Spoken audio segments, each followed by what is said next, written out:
We now move on over to Europe, and Russian President Vladimir Putin has criticized a European Union decision to set aside a proposal to use frozen Russian assets as collateral for a loan to Ukraine.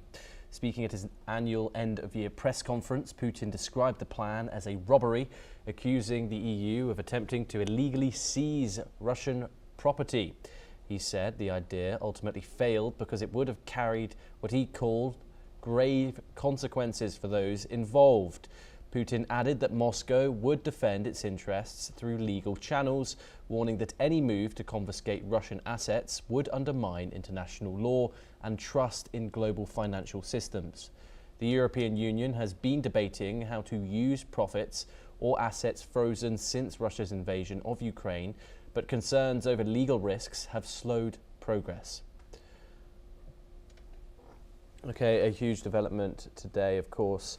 The European Union approving a $90 billion loan for Ukraine to fund their military operations over the next 2 years. However, that highly controversial plan, which would be using frozen Russian assets that's inside the European Union, has been rejected today. However, we don't expect that plan to go away anytime soon. Noise will continue. Belgium, of course, having the biggest problem with the plan, as the European Union states weren't prepared to share legal responsibility if this plan is seen as breaking international law. Vladimir Putin spoke about it today in his yearly press conference, where he's stated many things and of course has reacted to this, where he has said that the use of frozen Russian assets within the European Union would be a robbery, and that Moscow would indeed pursue those legal channels if this plan was indeed approved. Okay, joining us now is Professor Rohan Gunaratne. He is an international affairs expert and joining us live from Singapore. Thank you very much for joining us here on NewsX World. It's a pleasure to have you. President Putin calls the use of these frozen assets robbery. Under international law, is this actually theft, or could it be seen as lawful countermeasures following this act of aggression which Russia perpetrated on Ukraine? Thomas, it's a standard method used by governments. For instance, there has been seizures of funds, assets of North Korea. So like that, this time, the international community, the Western nations, they are going after Russia. So I believe that it is legal. But again, if the West wants to resolve the problem with the Russians, this is not the way forward, because it will make the Russians more angry, and then also there will be no resolution to the Ukrainian dispute. So there should be cooperation and not confrontation. This is an act that will be deemed as a hostile act by the West. The Russians will believe that the Western nations are hostile towards Russia. So I think it's not going to help to resolve the bigger dispute between the West and Russia that has led to the Ukrainian war. If this plan does truly go away after today, and the EU decides it cannot use these Russian assets full stop, what other funding mechanisms realistically exist that doesn't put strain on the Western taxpayer? Of course, it's been hugely contentious in right-wing circles, especially at the West's funding of the Ukraine war. What's your analysis? So the Western nations are supporting the Ukrainian war because Western nations know that this is not simply a war between Ukraine and Russia. The Russians want to expand their interests along its border into Europe because of the NATO buildup, because of Western nations also placing their weapons on the border on the European side of the border with Russia. So this dispute has to be resolved. It's not just fight between Ukraine and Russia.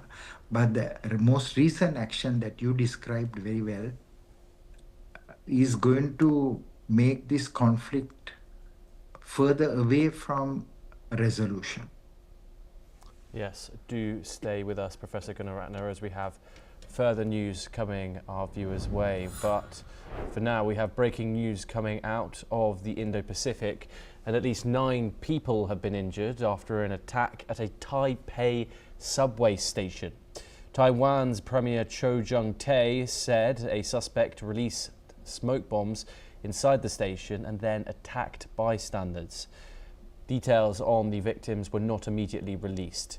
Taiwan's local reports suggest that the attacker is suspected to have killed himself after the incident. Authorities say the motive behind the attack remains unclear as the investigations continue. We will, of course, bring you all the updates on that developing story and all the visuals that we get as soon as we obtain them.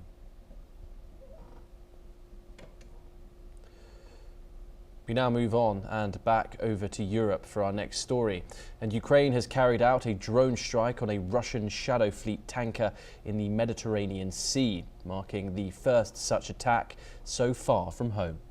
A Ukrainian security official told Reuters the vessel named Kendil was hit more than 2,000 kilometers from Ukraine. The strike caused critical damage to the tanker, and the ship was empty at the time of the attack, but the incident also highlights Ukraine's expanding drone reach beyond the Black Sea and into the wider region. Professor Gunaratne joins us once again. Of course, on the ground, warfare does not stop. Russia, of course, making advances on the ground, but here we see that Ukraine does in fact still have strong military capabilities, striking a Russian Shadow Fleet tanker 2,000 kilometers away from shore in the Black Sea. What does this say about the current military capabilities of Kiev, Professor Gunaratne?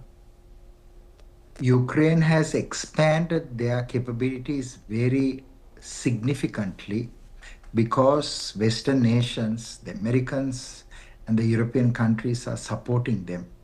Ukraine itself doesn't have capability to fight a mighty Russia. So it is Western support and assistance that has given them that edge. With regard to this particular attack, this is not the first time the Ukrainians attacked the shadow fleet of the Russians that is transporting oil from Russia to China and to India. But what is important is that this particular attack was on a ship of the Shadow Fleet at a time where it had no oil. There was a similar attack a few weeks ago in the Bosphorus, where again 2 ships of the Russian Shadow Fleet was sunk.